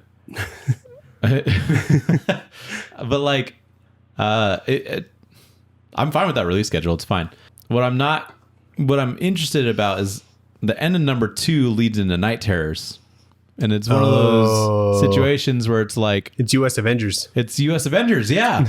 Where it's like one of those like books where it's like you have 2 issues. The first trade's going to have an event in it. Yeah, I know. And I'm like, what the fuck? Like, give them some time, you know? And it's like, this continues in fucking Night Terrors, Green Lantern, or whatever. And I'm like, I don't want to do this. And so I think it's like a normal release schedule, but it's like Green Lantern 1, 2, Night Terrors 1, 2, and then Green Lantern 3, which I'm not happy about. I was going to pick those issues up anyway. I just hate that they're so intertwined. Yeah. Book's great, though. Well, maybe they'll collect the trade without the Night Terror stuff. And then the Night Terrors will be in one collection. I think they seem like they set it up to where it has to be collected in that trade. Oh, damn. I'm not going to buy that trade because I'm going to be reading the individual issues unless we talk about it, but it's just interesting. There's like back stories as well. Okay. With like Jon Stewart, and that stuff's pretty cool. Speaking of back stories, there's like back matter for the Ultimate Invasion like issue. Nice. There's like Brian Hitch pencils. So that's how you know like they're confident about this book, is that they're putting back matter like in the issue. Yeah. Because it's like 40 pages or whatever. And that I was going to start reading the Wicked or the Sickness or whatever, the Ed Brubaker. Night Fever? Night Fever, thank you. I like was reading a bunch of books. Just those two, really. You and should like wait until you have like 2 hours. Just read it back to back. That's the best way. That's what I discovered when I started reading it, and I was like, I'm not going to have the time to put into this, so I put it back down. Wait till you have like a Saturday, like an evening afternoon, yeah, and plenty of light and nothing to distract you. Have a nice cocktail, maybe. Yeah, it seems like something you drink like with like an old fashioned or something. Yeah, or like in the morning, get like some Starbucks or some shit. Yeah. Sit outside maybe on the porch. Yeah. So yeah, I'm excited to read that. Sweet. I read Void Rivals #1. Sweet. It kind of had like Saga vibes. It did have, yeah, I guess so. I'm like, I mean, star-crossed lovers, I mean, that's just Romeo and Juliet. So it's like, okay, Romeo and Juliet vibes, since you want to get so fucking technical Renaissance about it. But yeah, I get what you mean. And I was really hoping that these characters were robots, because their suits looked like robots. They do. And I was like, oh, these are fucking cool robot designs. Mm-hmm. And they weren't. They just had helmets on. Yeah. Like, so I hope they keep the fun, cool robot designs on for most of the time, because that's the most interesting to see. So I can just think about them being robots. Yeah. That's the coolest thing to see, like Lorenzo De Felici draw. Yeah, he's so good. He's so good, dude. As soon as they take him off, I'm like, it seems basic now. I don't know. And then the Transformer thing was fine, I guess. Yeah, it's just like a 2-page thing. Like, it would have been cool if I didn't know about it. Yeah. I would have been like, what the fuck? Yeah, I'd be like, hold on. Like, that's weird that happened. I've heard so of I'm interested to see before. how it. I'm like, they got Transformers in this? Yeah, it's like a Transformer. He's like, I gotta go fucking go do some Unicron, and then he like leaves. Yeah, how long have I been sleeping? Yeah.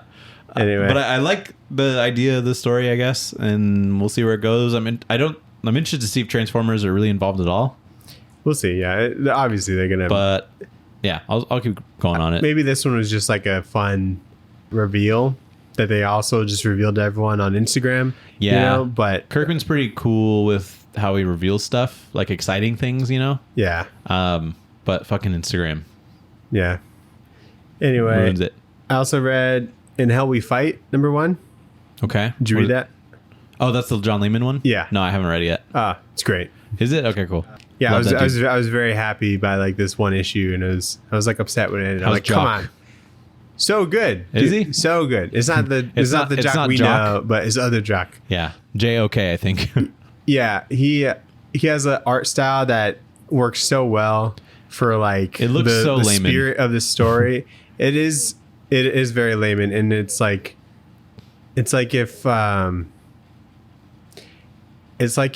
Mike Mignola was really trying to do a book that fits layman's writing. Wow.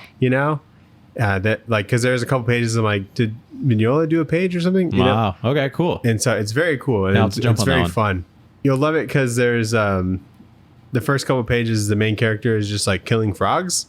Oh, great. Yeah. Oh, wow. You hate frogs. I should have known that. I would have read that immediately if I had known. But then surprise, he gets killed by a frog. So Fuck. It's just my constant dilemma. yeah, your fears come true, Nathan. And so that one was really good. And then I read Star Wars Empire #1. Okay. I told you about that by Jody Hauser. Mm-hmm. It was super interesting because I didn't know what to expect, and this is not really what I expected. I was You didn't know what to expect, and you still didn't expect what you got? Yeah, I was like, oh, maybe it'll just be like a stormtrooper story or something. But it's about this like guy who works for the Empire because like the Empire took over his like family company or something, and they like set up like communications, like intergalactic communications or something. So it's about capitalism? It's like that's a theme. Okay. and he's just a guy who's poking around a little bit too much and gets in trouble. And it's cool because it's so like self-contained, because it's not reliant on like cameos from characters we recognize. Yeah. We just know they're on Endor, and it's like in the middle of like Return of the Jedi. You know what I mean? So is the plot strong enough to be like, oh, this story needs like to not need like Jedis or Sith or whatever, like Darth Vader, randomly coming in? Or I think it does. I'm not going to keep reading it. Okay. But it was cool. It was good. And I just like that, because I feel like that's what a lot of Star Wars is. It's like, comics, yeah, let's try and tell this like, cool story, and then boom, Darth Vader shows up and kind of undermines everything. Like, look, it's this Jedi you recognize, but you can't really remember his name. But yeah, like, this bounty hunter, don't you? Yeah, exactly. And so that was like refreshing as like seeing like a Star Wars comic. Yeah. And then did you watch anything new? Yeah, just real quick.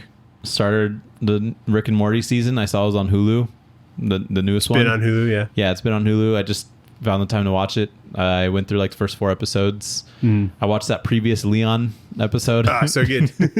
My favorite like joke in there is that they had Retcon, and then Morty's like, well, Rhett's like a normal name. Why didn't they just go with Rhett? And then he's like, my name is now Retcon. And like they retconned the name of of this character named Retcon. I thought that was so funny. Yeah. It took me like a second. Like they had the joke, and then my brain buffered for like 3 seconds, and I started dying laughing. And so I like that episode. You're not quite smart enough to enjoy that show. I guess not. Yeah. But season's mid so far, I guess, for me. I feel like there's a couple good ones. Did you see the Solar Opposites thing? What? They sent a teaser, or they released a teaser for the new season. I'll have to show you after this. It's so funny. But they come up with a in-story reason for why the voice actor changed, and it's so funny. Did the voice actor change? Yeah, because Justin Roiland sucks. For Corvo? Yeah. So is he off of that? He's off of that show. Like forever? Forever. I thought he was like chill now or something. He's chill now, but he's still off. He's still kind of sus. Maybe it was just for like the production of that season or something. No, like this season it's changed. Right.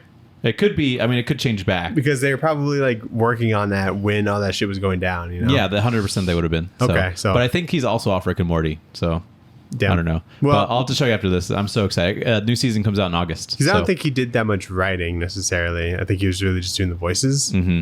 But anyway. So I, watch Rick and Morty. I've been playing Diablo 4. New video game comes out. That came out this month. I was a pretty big fan of Diablo 3. I thought it was fun. Most people didn't like it. People are like ruined their lives for Diablo 2, which I never played. Yeah. And hardcore fans of Diablo really like this one. I really like this one too. It's, good. It's pretty fucking awesome. Nice. And it's just one of those like top-down like role-playing games or whatever. You picked like a druid or like one of the other roles. I'm just a druid. And, you start to slowly level up your abilities and whatnot. Is it like a strategy game? No, it's like you just kind of like run around, and there's like a... Is it like open world kind of thing? Open world thing where it's like a top-down thing, and you like have abilities. It's multiplayer. Else I wouldn't be playing it. So you can't play it by yourself? You can, but it's fun to play with friends. And you can beat it based off of whatever class you pick? Yeah. Okay. It's just interesting to do it with friends, especially because some people are better at like crowd control work, because there's points in the game where there's just like tons and tons of like fans, monsters, and like big boss characters or whatever, and different abilities are good for different reasons. The progression system is just really satisfying in that game, and the people are thirsting over the big bad in this. Her name's Lilith, I think. She's like a big demon lady, and there's like a meme where it's like trying to get Lilith's toes or something. So I think that's funny. Anyway, good game. I am enjoying it. I watched Secret Invasion.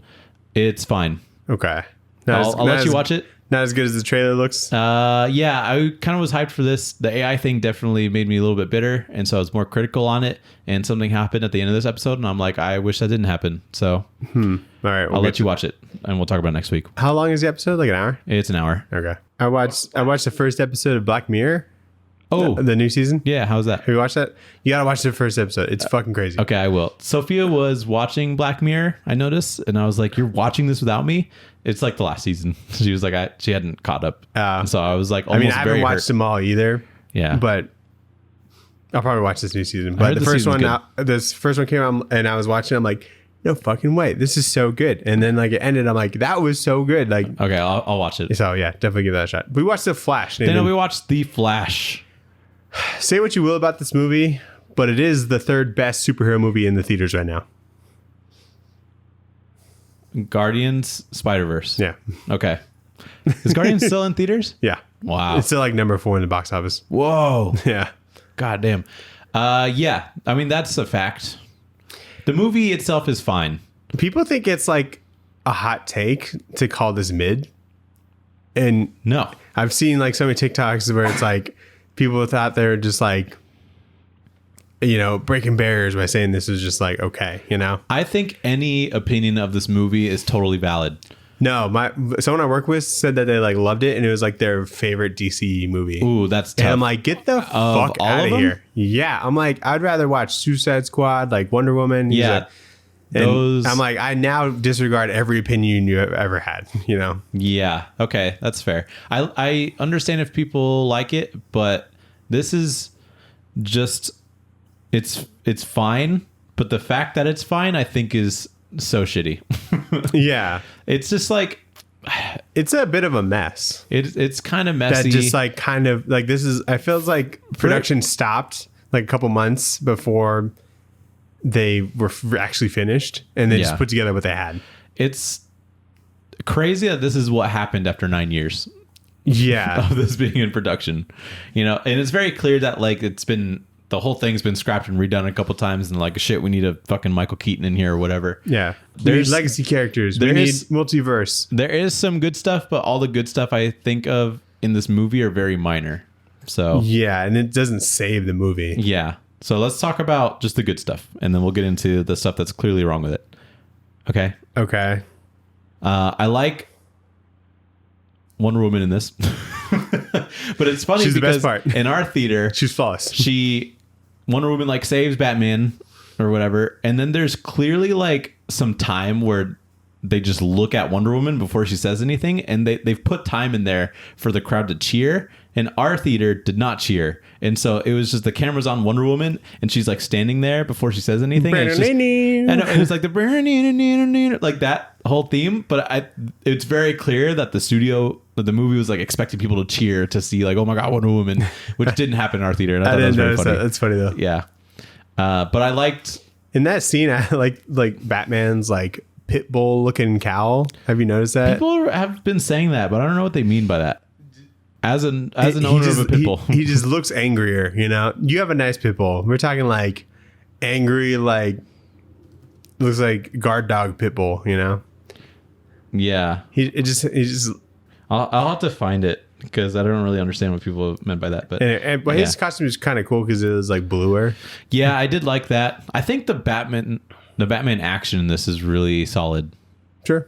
Like it's cool seeing Batman do some for real action like in the daytime, you know? Yeah.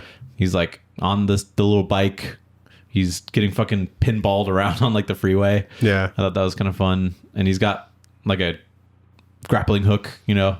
It's just I do like the Batman action. And then the Keaton stuff's good too. It's cool to see him kind of more mobile and doing some shit, and like the Batman cape flying is Yeah. pretty good in this too.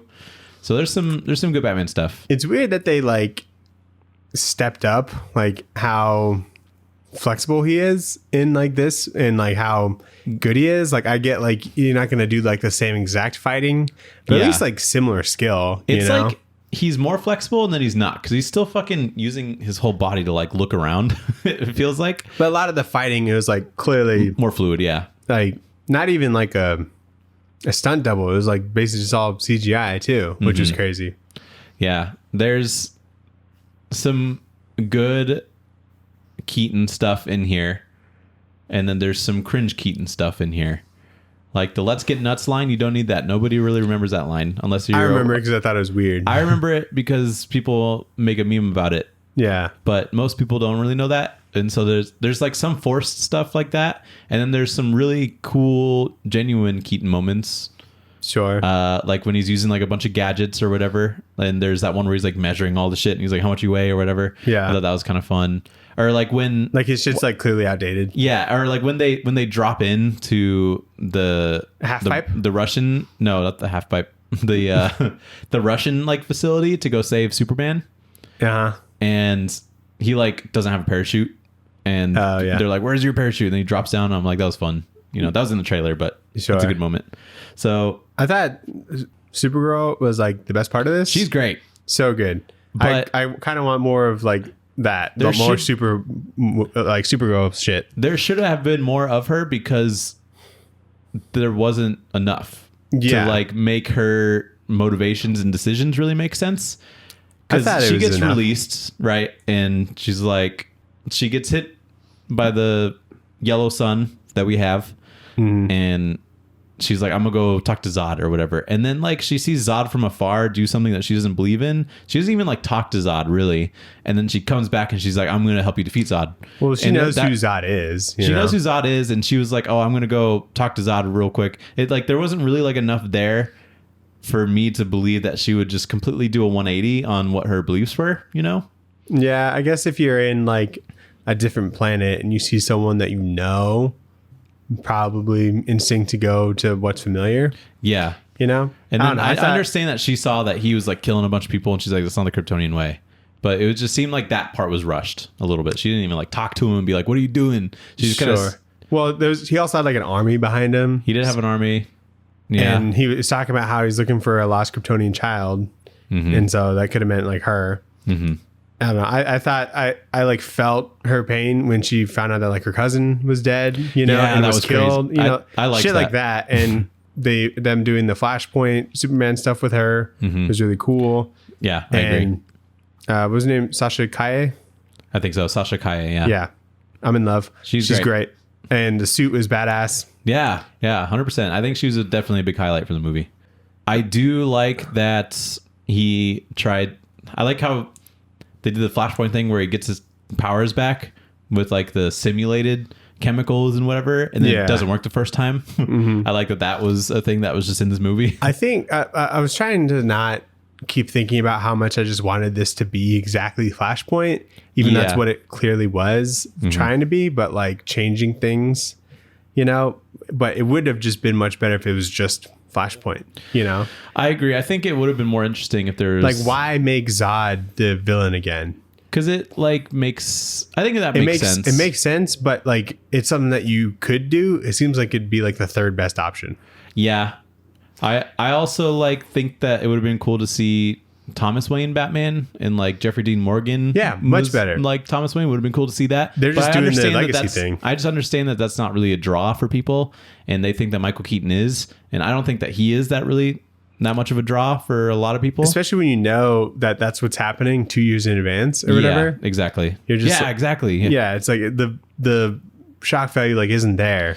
Spider-Man works because you don't actually know that they're going to be in that. You know, when you see Tobey Maguire, it's pretty fucking exciting. Yeah, it was. And then when you see Keaton, you know he's coming up. They kind of build up the reveal of Keaton in there because he's like got long hair or whatever.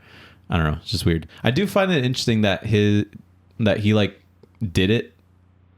You know, like he like saved Gotham or whatever, and then he's just been chilling ever since. Are you shocked that Batman did it or Michael Keaton signed on for this? I'm not shocked that he signed on for it, but what I'm saying is that like this timeline or universe's Batman isn't Batman anymore, because when he was Batman, he like solved things. There's like a line in here where he was like, I did it. Like Gotham's Gotham's like, it's chilling. Yeah. So I was like, that's interesting. Anyway, let's go to the bad stuff. I have a couple. I actually have a couple good things. I laughed like one time during this. Oh yeah. And it was when like the new Barry like had like the Batman cowl and like turned his head. That was such a good joke. And like forced it. And it clearly doesn't turn. And I think like me and you laugh at that a little bit more because we just like, we know the meme of how much he doesn't move his neck in like the old Batman movies. It is really funny that that's how they decided to identify that problem. Right. And I think it's very clever. And he like makes a funny face when he's like turning his head. I was like, that's pretty good. Yeah. Like other people that we saw it with said they're laughing like the whole time or whatever. It is just a goofy thing. So it's a good joke for everybody, I think. Right. Yeah. I like when he lost his powers and then he tried running real fast, and so he's just running around the room. Yeah, because like that was good. I like the only reason I like that is because it like establishes like How stupid he looks. I feel like they know how stupid he looks when he runs fast. Maybe that's a Zack Snyder thing to just he was established that way because he always looked super dumb. Yeah, running in the Speed Force. It takes me out every time. Yeah, I'm like, no one runs like that. No one runs like that. And it always makes him look slow, like but everything else is moving fast. Which like make him look sense. like he's moving fast. Like he's the Flash. skiing around, you know? Yeah. Or ice skating around. And it's just weird because like the TV show has 9 seasons of establishing like a speed that like seems fine. Yeah. Because he's just moving his legs and arms move fast. Yeah, it's a little repetitive in the show, but like you can only run so many ways. Yeah. But at least it looks fine. It's not distracting, you know? Yeah. Because this was just weird. He does like his little like arm thing that he does all the time, and I like when he like starts. He like does like the beginning pose. I'm like his little crane pose. I'm like, this is a little extra, but it's kind of fun at the same time. Maybe once. But then it's like he starts running and he's doing this arm thing, and it seems very unnatural and strange. I do like that he has the ring. Not the ring is cool. I actually kind of like the ring, but also like the calorie limit counter. Yeah, because like that's a thing. They use it in the beginning and then never again. That's what pisses me off about it. Is like this is clearly a thing that you've established, and it gets in the way, and it never comes up again. And the fact that I've like never seen that before is like I'm like, why introduce this now? You've never seen that? The calorie counter thing for the Flash. That's like a thing in like Flash comics and okay, maybe I haven't read enough then. Yeah. But and like the TV show, he like has meals that are specifically like designed to be like thousands of more calories or whatever. Right, but that, like he doesn't have something showing like how much energy he has. Yeah, that's true. Like that's he's some battery. Yeah, you just assume that he's fine the whole time. But yeah, I like that aspect of the suit. So bad stuff. The suit. The suit, one of the worst. Could be better. I mean, I like the Transformers suit more than this. Yeah. Nah. Yeah. Like the one that's in they're like equivalent to me. Like they're both weird and distracting, and just put something where his bulge is, you know? Yeah. Put like the little lightning bolt belt thing, like something to break up the suit, because the suit like it's almost like it's designed to lead your eyes towards his fucking bulge. Yeah. Because like all the lightning bolts and stuff, it kind of like makes like the only thing that looks good is like his cowl, like his head. And I think that looks fine, but then everything else is just like light that like points downwards almost. Yeah. And it's just weird and off. People were just ignoring the fact that there's a bulge there. I wasn't. I know. I mean, like designers. Oh yeah, designers 100%. Because in that shot with him and Batman, 2 big bulges right there. I'm like, I can't take my eyes off. I don't know if I noticed the Batman bulge. I'll be honest. Really? But that's because there's so much more to look at with Batman's thing. Like you got a big logo on the chest, or you got like the cowl and some capes, and yeah. So there's other stuff there. I thought this was like as good as like Aquaman or like Wonder Woman 2. And those are not compliments, right? And so it's like at least it's sticking to the theme. It feels the quality like just hot garbage, you know? Yeah, I mean, like I wasn't both of those happy movies. leaving this. Yeah, I agree. It's hard to point my finger on exactly like what it is. You know, writing, CGI, the actor. Yeah, acting. That's true. I'm just very confused. Acting was bad. Some of it was bad. Like his younger version is so obnoxious, and I get that he was supposed to be a little obnoxious. The laugh. The laugh is funny like once or twice. I didn't think at all. Okay, that's fair. The face CGI thing was so weird, horrendous, to where I could not stop looking at it. I don't know why they couldn't just have him do the same thing just twice. Yeah. Like, why is The Parent Trap with Lindsay Lohan better than this? I don't know. You know, and they did it with a child. Yeah, it's crazy. There's very distracting moments in that, especially at the end when he meets the Batman. Oh, George Clooney one. Was he? Wait, what do you mean? Like that was like when it was the most horrendous for me. Like the face CGI. The face CGI. Was it used when he met George Clooney? Yes.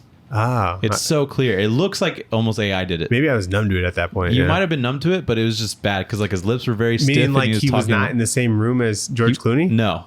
That's so funny. No, he wasn't. So it's bizarre. But yeah, And speaking of CGI, I didn't like the Speed Force, not only because it was like weird CGI, but also I just didn't like how they represented the Speed Force. Yeah. It was like this weird room with like a circle thing like around him. Like I get what they were going for. I just didn't appreciate it. Yeah, and everything's spinning and weird. And like it's if it looks bad, then don't do that. It's such an eyesore and it's so like overly detailed. But not in a good way. But not in a good way. There's like a good way. It's overly busy. Yeah, there's like a good way to do it, and like you can't. It's like looking at like Michael Bay Transformers. You know, like there's a lot there, and if I pause it and really try and dissect everything, you could see the different parts. But you don't really know what's happening. But it's going really fast, and there's things that are changing constantly, and it like would just give me a headache if I saw it for more than like a couple minutes. Yeah. So I just didn't really like the Speed Force. The CGI thing is bad. They could have been better. And they tried to make it work, and I understand what they were saying, how like Speed Force is distorted and everything. That didn't really bother me as much because whatever, bad CGI is bad CGI. But like the budget that they had for this shit, you know? Yeah. Like it should have been better. Like Yeah. I don't need perfection to where like you can't tell because it's been done before. But at least like make it like a little bit hard for like If a you normie. know it's not going to work like to perfection, just figure something else out. I feel like, or you know, be as close as possible. yeah. So I don't know that whole. Every time they were like in the Speed Force, I'm like, this just seems weird that they're just like in a room, you know. Is it crazy that they didn't talk about like their mom's killer? Yeah, that is crazy. Like they didn't even think about it or try and stop the killer or whatever. Yeah, that was never like a thing where Barry's like, oh, let me try and clear my dad by finding the real killer. Yeah. DNA or something. Yeah. Or try and like wait also, for that it could to have happen. still been the dad that killed his mom because he's back when his mom gets fucking stabbed. Yeah, but he's like in the driveway when she screams, so I don't. Yeah, but like the fucking police are gonna be like, this like lines up, you know, like Yeah, I get from anywhere else, but Barry just they runs showed down from the stairs. He's been at home the whole time. He hears commotion happening and he runs down and dad's already there. He could have just done it real quick, you know? So Yeah. it's like, is the evidence that he's at the grocery store really anything? I think they're just kind of leaving it open to where like they could explore that later, but that's not like what they're trying. It honestly would have been too much if they added that in here because Yeah, there's it would've already been. enough plot wise going Yeah. on. But Also, why is Barry trying so hard in this universe? I understand that he said that it was because his mom is alive in this universe. yeah, But if it's fucked, go find another one where your mom's alive, right? right. It's crazy. Or in his mind, it's not even like a universe. It's just like It's the just a timeline that he's Yeah. gonna fix eventually. Right. So that all felt a little bit weak. Some solid Flash action, I guess. I thought I wasn't really that crazy about it. Like they had like a cool moment where their feet touches or whatever. That's not even that cool. It's just like shit like that. I'm like, Oh, yeah. all right, yeah, it's a Like, there we thing go. that I guess they could the do. lightning powers was interesting. But yeah, I guess you're right. There wasn't anything that felt super innovative. Yeah, and I was like, wow. I think cool they really shot. tried to go all out with that hospital thing. And there's a bunch of babies, puts a baby in a microwave. Yeah. Those babies looked horrendous the whole time. I know it's not even like really supposed to look that great. They clearly didn't try, and so I'm like, whatever. I'm not going to focus too much on the CGI. But that whole scene just was like weird because it's like Yeah. make it something else for me to care about because it just feels like you're trying too hard when it's like babies and like a dog about to die. Like the most like layup sort of emotional or like, sorry, not emotional. What's the word? Vulnerable like things. Sure. I don't know. It was just weird. It's like I don't understand how you can't just like wrap a baby up in like green, like a green swaddle or whatever, and then just copy and paste the face so that it's not just like a CGI baby face, you know? Yeah. They weren't really doing any crazy facial expressions, you No. know? No. But I don't know. It was just a lot of the decisions in this were odd. I do like that he ate stuff while all that was happening. I thought that was kind of a funny like That little was a little misdirect funny, that he yeah. had. Instead of going straight for the babies, he's Yeah, like, I he's- need some he's food. like, I need to- And then it was like everything slowed down even more, Mm-hmm. you know? So he had more time to do all that. Yeah, I thought that was interesting. Why'd they put George Clooney in this? Just cause Like obviously it's like a different world or whatever, but it's not like they're gonna move forward George Clooney. yeah, it's very interesting because I didn't care for a single cameo in this, really. No, because they weren't even cameos. They weren't like cameos. It's just like, this is what feels like fan service. It's very try hard. And then it's really interesting because this is right off the bat of like Across the Spider-Verse, where they have like things that are like cameos and stuff in there, and it's like fun little things that like fans can draw from, especially like deep fans. Yeah. And there's examples of that in both movies, because in this one you see Nick Cage Superman, which to a lot of people I'm sure is very confusing and distracting. Yeah. And if you know what it is, I just like, it feels like they're trying too hard to like make something Fan servicey. Yeah. I don't even think anyone's Same really thing like a fan of what that movie, of what Superman Lives would have been. I just think people like Nick Cage, and I did think it was funny that like I was like, in here. No way. And but it's dumb putting him in, but not like other Supermen in there, like a Brandon Routh or something. They did like, put Christopher Reeves. Okay, yeah. Which also that feels like forced, but I don't know what it is about Across the Spider-Verse where it's like they do like some fan servicey stuff, I guess, but it feels natural and it's also not important. That's because it but this wasn't. one they try to make it feel important. Maybe it was more of like a time travel movie, and then they just forced the multiverse thing in order to throw some cameos in there. Yeah, that's true. Like it didn't have like the Speed Force didn't have to break, and then all these other Earths just like smoosh into each other. That's true. He could have just fixed the timeline, but then like that was something they added last minute, you know. But like 100%. Multiverse shit is on right now. Yeah, we better put fucking Adam West in there. Yeah, you know, Nick Cage, Christopher Reeves. It just felt tasteless because they're like, this is the time where everyone's gonna fucking explode when they see all the fucking cameos that are in here. Yeah, it just we're gonna do better, and this movie's gonna make $1 billion because fucking Nick Cage is in it. I like that it underperforms the first weekend. I don't care how a movie does. I do, because then it determines whether or not it's gonna happen again. Or they make another one. Okay, it's just exhausting. This whole thing. I know. I was like, I have too many things I didn't like about this. Yeah, I agree. The like end fight scene with all the Kryptonians and stuff, the setting of that was not interesting. They're just in a big flat desert. Yeah. And I'm like, there's no elements here that Flash can really like work off of. Yeah, because he's just running fast in a flat land. But if it's in like Metropolis, it'd be cool to see him like run up some buildings, go save some people, you know.